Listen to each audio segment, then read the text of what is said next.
ये जो किसान मोर्चा है ये धरने पर बैठा है, इनके समर्थन में मैं भी यहाँ पहुँचा हूँ। पिछले करीब 30 सालों के अंदर ये कृषि मंडी जब घोषित हुई उसके बाद से लगातार विवादों में रही।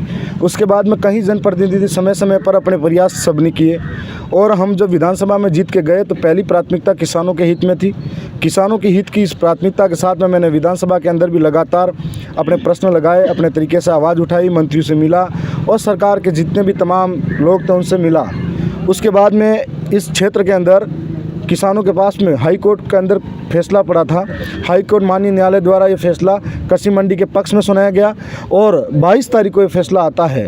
कृषि मंडी के जो लोग हैं इनके पास ज़मीन अधिग्रहण है, उसके बावजूद वो ये कहते हैं कि हमारे पास सीमा जानकारी नहीं है। अगर सीमा जानकारी हो जाती तो हम इस पर तारबंदी कर सकते हैं या बाउंड्री बना सकते हैं। लेकिन 22 तारीख के बाद में ये सब तालमेल इनका गोल मटोल जवाब दे रहे हैं और इससे पूरे क्षेत्र के अंदर किसानों के अंदर आक्रोश भी व्याप्त है और वो गुमराह हो रहा है किसान कि आखिर फिर से किसी और का इंतज़ार तो नहीं करना पड़ेगा, क्योंकि यहाँ पर जो किसान है वो अपनी मेहनत से फसल उगाता है और हमेशा ठगा महसूस करता है। सपना कृषि मंडी का एक सपना है हर एक किसान के लिए और हर एक किसान आज इस आवाज़ को उठा रहा है। उसके बाद में 22 तारीख के बाद में हमने जिला कलेक्टर से भी बात की थी। उन्होंने कहा कमेटी बना देंगे और इसकी ज़मीन अधिग्रहण कर कृषि मंडी को सौंपेंगे। उसके बाद में लगातार मैं निरंतर बात करता रहा, एसडीएम महोदय से भी बात करता रहा, कृषि मंडी डायरेक्टर जो जयपुर में बैठते हैं उनसे बात करता रहा, इनके संभाग स्तर के कृषि डायरेक्टर हैं उनसे भी बात करता रहा।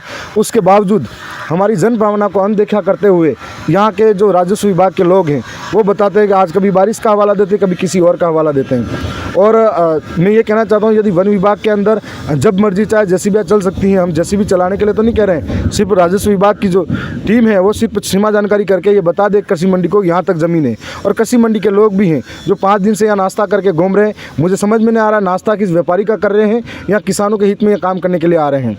और आज कल भी हमारी ये सुबह बात हुई, एसडीएम कार्यालय में मीटिंग हुई, एसडीएम महोदय के माध्यम बीच में हमारे कृषि मंडी की टीम थी, राजस्व विभाग के अफसर थे और ये तय हुआ था कि 10 बजे बाद में 11 बजे हमारी टीम आएगी और सभी विभागों के मध्य में ये फैसला हो जाएगा कि जो ज़मीन जहाँ तक है वो अधिग्रहण करके इस विभाग को दे दी जाएगी। लेकिन आज फिर से अनदेखी किया गया और कितने किसानों की जन भावनाओं के विरुद्ध ये काम कर रहे हैं जिससे हमें बर्दाश्त नहीं है। हम आज यहाँ बैठे हैं और आज हम लोग बैठने के बाद में हम डिसाइड करेंगे कि कल का आंदोलन किस रूप में लेना है।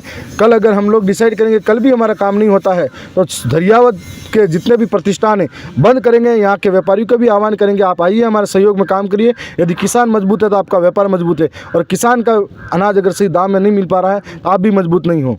तो इसीलिए हम तो एक ही काम करें, अंधों को सुनाने के लिए ये छोटा मोटा काम कर रहे हैं, जो बहरे हैं उनको सुनाने के लिए यहाँ बैठे हुए हैं और जो समाधान कर सके उनसे बातचीत करेंगे, नहीं तो हमारा आंदोलन अलग तरीके का रूप भी ले सकता है।